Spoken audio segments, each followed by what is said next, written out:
নমস্কার, আগমনীর ক্লাসরুমে আপনাদের স্বাগত জানাই। আজকে যে বিষয়টি নিয়ে কথা বলবো সেটা হচ্ছে পলিটিক্সের সাথে ক্লাইমেট কিভাবে জড়িত। পলিটিক্স এমন একটা জিনিস যেটি সর্বক্ষেত্রে বিচরণ করে, যেমন ধরুন পরিবেশ রক্ষা থেকে শুরু করে অর্থনীতি, সমাজনীতি, সমস্ত ক্ষেত্রে, শিক্ষা, সংস্কৃতি, সমস্ত ক্ষেত্রে বিরাজ করে। তো একইভাবে ক্লাইমেট চেঞ্জের ক্ষেত্রেও এটি একটি গুরুত্বপূর্ণ ভূমিকা পালন করে। পলিটিক্সের ক্ষেত্রে বিভিন্ন রকম কনভেনশনস, মানে আন্তর্জাতিক পলিটিক্সের ক্ষেত্রে বিভিন্ন রকম কনভেনশনস বা সেমিনার এগুলো অ্যারেঞ্জ করা হয়, যেখানে আর 5টি বিষয়ের মতো পরিবেশকেও একটি বিষয় রেখে আলোচনা করা হয়। বিশেষ করে কিছু নির্দিষ্ট সম্মেলন আছে যেগুলো কিন্তু একেবারেই পরিবেশের জন্য কিন্তু নির্ধারিত রয়েছে। যেমন ধরুন, খুব শিগগির হয়ে গেল COP26।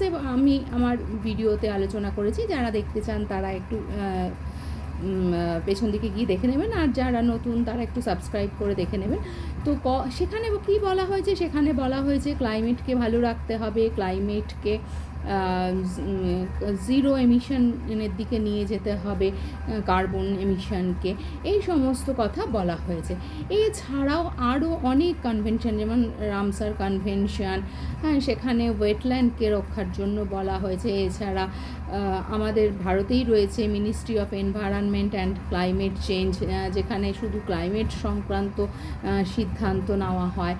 এছাড়াও রয়েছে যে IPCC, হ্যাঁ, সেখানেও শুধুমাত্র ক্লাইমেট চেঞ্জের জন্য কথা বলা হয়।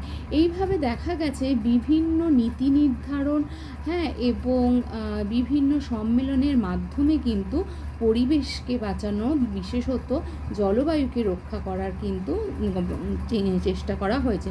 জলবায়ু রক্ষা মানে কি? অর্থাৎ জলবায়ুর যে ঋণাত্মক পরিবর্তন হচ্ছে সেগুলোকে প্রতিরোধ করা এবং রিকভারি করার চেষ্টা করা হচ্ছে।